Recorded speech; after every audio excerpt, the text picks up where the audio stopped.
በደብረ ታቦር አቅራቢያ የፋኖ መሪው በርካታ አገዛዙን ሰራዊት ጥሎ የወደቀበት ውጊያ ተደርጓል። ወዲህ ደግሞ የፋኖ ኃይሎች ከተማ ውስጥ በሰሩት ድንገተኛ ኦፕሬሽን በአገዛዙ ታጣቂዎች ላይ እርምጃ መውሰዳቸውን ገልጸዋል። በሌላ አቅጣጫ በደንበር አካባቢ ከፍተኛ ቁጥር ያለው ሰራዊት እየተንቀሳቀሰ ነው። በሜካናይዝድ ታግዞ ሲንቀሳቀስ የነበረው የአገዛዙ ሰራዊት ምን ገጠመው የሚለው በቀዳሚነት እናስደምጣችኋለን። ጀነራሉ ወቀሳ ተሰንዝሮባቸዋል። አገዛዙ አሉኝ ከሚላቸው ጀነራሎች የሚጠቀሱት ጀነራል ባለቃቸው ቁጣ የተቀላቀለበት ወቀሳ መደናገጣቸው ተሰምቷል። እኒህ ጀነራል ማን ናቸው? ምንስ አድርገው ነው በመድረክ ላይ የተዘለፉት የሚለውን አብራችሁን ስትቆዩ ትሰሙታላችሁ። ብልጽግና በአማራ ሕዝብ ላይ ጦርነት ማወጁን ተከትሎ ወደ ክልሉ የገባው ሰራዊት በሕዝብ ላይ የሌብነት ወንጀል እየፈጸመ ቀጥሏል። በዚህ የተማረሩ ነዋሪዎችም ሰራዊቱ ዝርፊያን ሕጋዊ አድርጎታል ሲሉ ገልጸውታል። በየት ምን ተፈጸመ የሚለውን በዝርዝር ይዘናል። ቀባሪና አስተባባሪ በማጣቱ እንጂ የፍትህ ስርዓቱ ከሞተ ቆይቷል ሲሉ የህግ ባለሙያዎች በምሬት ገልጸዋል። በፖሊስ ማን አለበኝነትና ትዕዛዝ ውሳኔያቸው ሲሻር የሚታወቁት የአገሪቱ ዳኞች ዛሬ ደግሞ በዚሁ የፖሊስ እንዝላልነት ህይወታቸውን ተነጥቀዋል። በርካታ ታራሚዎችን እየጠበቁ የታጠቁ ኃይሎች በከበቡ ችሎት የተገደሉትን ዳኛና ተከራካሪ በተመለከተ ያሰናዳነው መረጃ አለ። የህግ ባለሙያዎችን አስተያየትም ይዘናል። አብራችሁን ቆዩ። ሰላም ጤና ይስጥልኝ። በዓለም ዙሪያ የምትገኙ የጣና ሳተላይት ቴሌቪዥን አድማጭ ተከታታዮች አክብሮታዊ ሰላምታችን በያላችሁበት ይድረስ እያልን እነሆ የዕለቱን ዜናዎች ወደ እናንተ ማቅረብ ጀምረናል። የፋኖ ኃይሎች በከተማ ውስጥ በፈጸሙት ድንገተኛ ኦፕሬሽን በአገዛዙ ወታደሮች ላይ ጥቃት ማድረሳቸውን አስታወቁም። በጎንደር እብናትና አካባቢው የሚንቀሳቀሱ የፋኖ ኃይሎች አገዛዝ ሰራዊት ሰፍሮ በሚገኝበት በወረዳው ዋና ከተማ ዘልቀው በመግባት በፈጸሙት ድንገተኛ ጥቃት ቁጥራቸው ያልታወቀ የአገዛዝ ሰራዊት አባላት ጉዳት ማስተናገዳቸው ተገልጿል። እንደ ምንጮቻችን ገለጻ በጥቃቱ እርምጃ ከተወሰደባቸው የአገዛዝ ሰራዊት አባላት በተጨማሪ የፋኖ አባሪ የነበረና የትግል ጓዱን ከጀርባ በመምታት ለአገዛዙ እጁን ሰጥቶ የነበረ ግለሰብ ዛሬ በወትሮ ጓዶቹ መገደሉ ተረጋግጧል። በተያዘ በደብረ ታቦር ከተማ አቅራቢያ ታዋቂ የፋኖ መሪ ጭምር የተሰዋበት ውጊያዎች መደረጋቸውን የጣና ሳተላይት ቴሌቪዥን ምንጮች ገልጸዋል።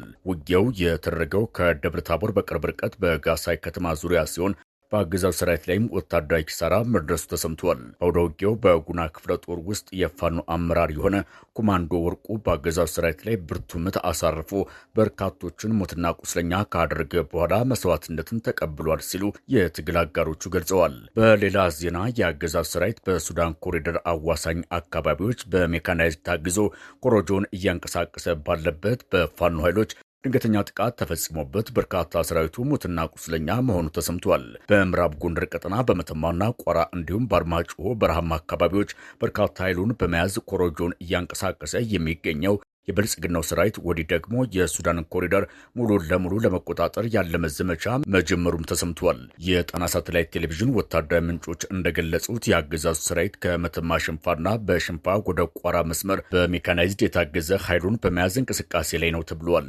ከመተማ እስከ አርማጭሆ ያሉትን የሱዳን ኮሪደሮችና በቋራ በኩል የሚገኙ ቁልፍ ወታደራዊ ቦታዎች በብልጽግናው ሰራዊት እንዲያዙ ከቀጠናው ኮማንድ ፖስት መምሪያ መውረዱ ከሰሞኑ አዲስ ወታደራዊ ዘመቻ ሊኖሩ እንደሚችሉ የውስጥ ምንጮች ለጣና ሳተላይት ቴሌቪዥን ጠቁመዋል። በዛሬው ዕለት ከማዕከላዊና ምዕራብ አርማጭሆ ተነስቶ ፋኖ ወዳለባቸው ስፍራዎች የገባው የአገዛዙ ሰራዊት በፋኖ በተፈጸመበት የደፈጣ ጥቃት ከፍተኛ የሆነ ኪሳራ ማስተናገዱ ተሰምቷል። የአገዛዙ ሰራዊት እንቅስቃሴ ተከትሎ በገዳሪፍ ግዛት አዋሳኝ አካባቢዎችና አብደራፊ ከተማ ዙሪያም ውጥረት መንገሱ ተሰምቷል።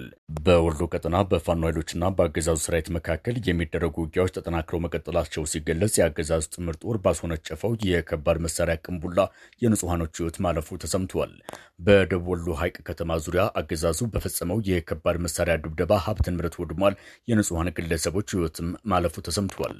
አገዛዙ በሐይቅ ከተማ ሻሃይ ሙሳ ተራራ በጠመደው ከባድ መሳሪያ ድብደባ እየፈጸመ ባለበት ታምሬ ይማም የተባለች የሁለት ልጆች እናት መገደሏ ተገልጿል። ሌሎች ያልታወቁ ሰዎችም ሞትና የአካል ጉዳት አጋጥሟቸዋል ተብሏል። በተፈጸመው ጥቃት በርካታ ሀብት ንብረትና የመኖሪያ ቤቶች መውደማቸውንም የአካባቢው ነዋሪዎች ለጣና ሳተላይት ቴሌቪዥን ገልጸዋል። ጄኔራሉ ለታዛዣቸው ማስጠንቀቂያ ሰጡ። አገዛዙ አሉኝ የሚላቸው ጄኔራል በበላይ አዛዣቸው መዘለፋቸውን ተከትሎ በጦር አዛዦቹ መካከል ክፍፍል መፈጠሩም ተሰምተዋል። ብልጽግናው ግንቦት 4 አደረግኩት ያለውን የጨረባ ምርጫ አፈጻጸም ግምገማ ተከትሎ የአገዛዙ የደህንነትና ሌሎች የጸጥታ ተቋማት ውይይት እያደረጉ ባሉበት ወቅት ጄኔራል አበባው ታደሰ በአገዛዙ ታማኝ አገልጋይ ጄኔራል መሐመድ ተሰማ ላይ ቁጣቸውን መግለጻቸው ተሰምተዋል። የጣና ሳተላይት ቴሌቪዥን የውስጥ ምንጮች እንደገለጹት ጄኔራሉ ታዛዣቸውን በቁጣ የተናገሩት ብልጽግና ለዓለም አቀፉ ማህበረሰብ ሰላማዊ ምርጫ እንዳደረገ በገለጸበት ማግስት በምርጫው ዕለት በከተሞች ጦርነት እንደነበርና በርካታ የፋኖ ኃይሎችን ገድያለው የሚል መግለጫ ጄኔራል መሐመድ ተሰማ በሚመራው እዝ በኩል መውጣቱን ተከትሎ ነው ተብሏል። በዚህም ጄኔራል አበባው ታደሰ ዓለም አቀፉን ጫና ተቋቁመን መሳሪያዎቻችን በነፃ እንዳናስገባ እንቅፋት ሆነናል፣ ያቀረብከውም የውሸት ሪፖርት ነው ሲሉ መዝለፋቸው ተገልጿል።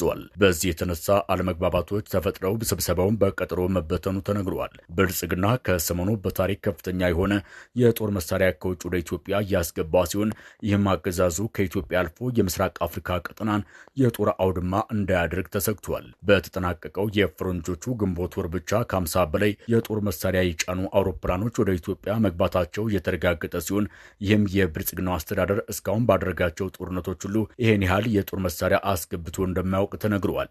የጣና ሳተላይት ቴሌቪዥን ወታደራዊ ምንጮች እንደገለጹት ወደ ኢትዮጵያ ከገቡት ጦር መሳሪያዎች አብዛኛው ከዩናይትድ አረብ ኤምሬትስ የተላኩ ናቸው ተብሏል። ይህም ዩናይትድ አረብ ኤምሬትስ በምስራቅ አፍሪካ ቀጠናም ሆነ በኢትዮጵያ በሚደረጉ ጦርነቶችና ግጭቶች ቀጥተኛ ተሳታፊ መሆኗን በተደጋጋሚ ሲነሳ ቢቆይም ድጋፉን አጠናክራ ቀጥላለች።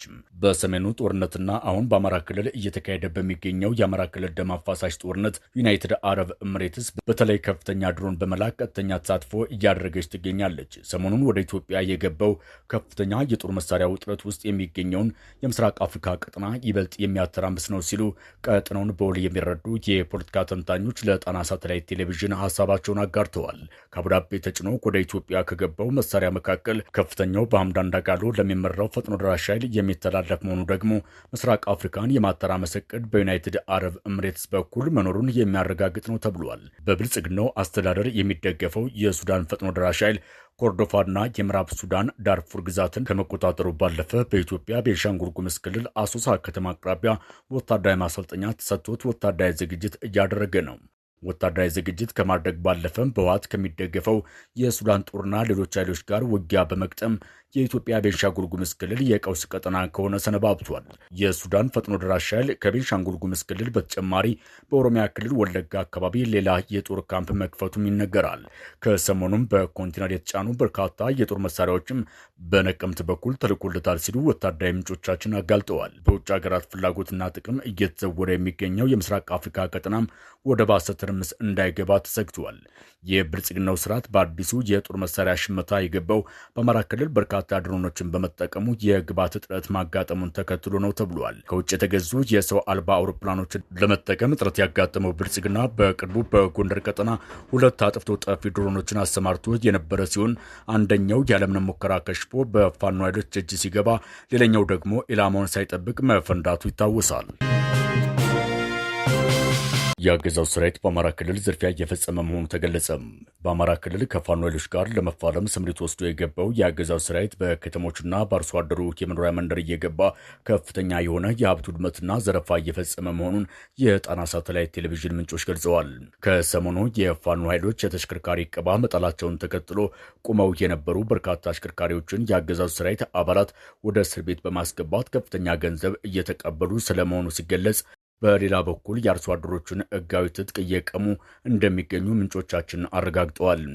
በደቡብ ጎንደር ስማዳ ወረዳ የሚገኙ በርካታ አርሶ አደሮች የግል ትጥቃቸው በአገዛዙ ጥምር ጦር መቀማቱ የተገለጸ ሲሆን በከተማ ውስጥ በንግድ መጋዘንና በግለሰቦች መኖሪያ ቤት እየገቡ በርካታ ገንዘቦችን መዝረፋቸውም ተሰምቷል።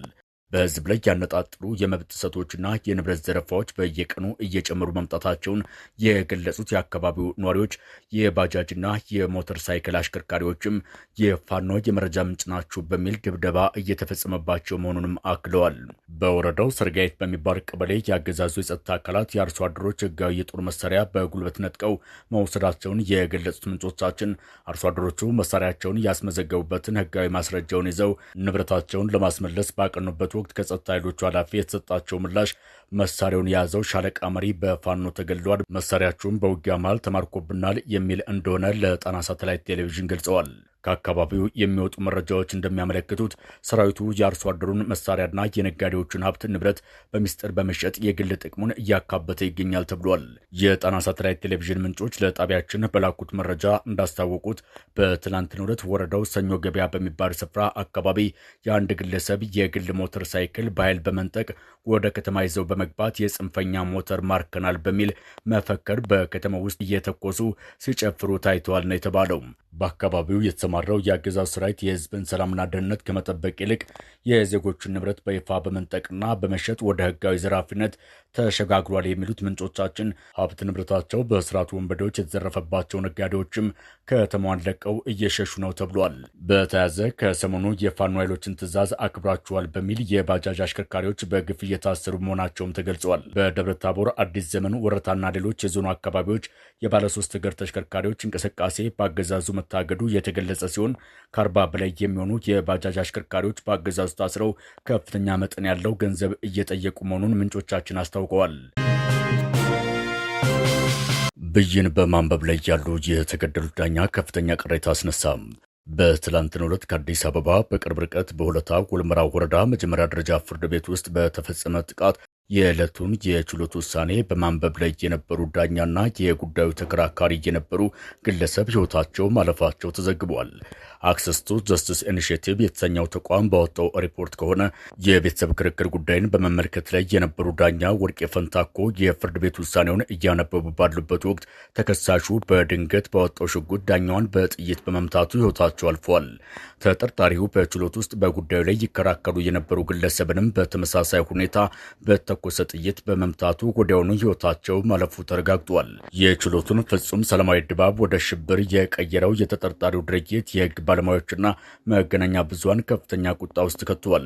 የፍትህ ሰራተኞች በበኩላቸው ዳኞችና የህግ ባለሙያዎች በአገዛዙ በስራ ገበታቸው ላይ አስተማማኝ የደህንነት ጥበቃ እየተደረገላቸው እንዳልሆነ አመላክተዋል። የህግ ባለሙያዎችና ታዛቢዎች እንደሚሉት ጥብቅ ፍተሻ በሚደረግበት የፍርድ ቤት ግቢ ውስጥ አንድ ግለሰብ ገዳይ የጦር መሳሪያ ይዞ የችሎት አዳራሽ ድረስ መዝለቁ በቦታው ላይ የተመደቡት የፖሊስና የጸጥታ አካላት ከገዳዩ ጋር ቀጥተኛ ወይም ቀጥተኛ ያልሆነ ተባባሪነት ሳይኖራቸው እንዳልቀረ የሚገመት ነው ብለዋል።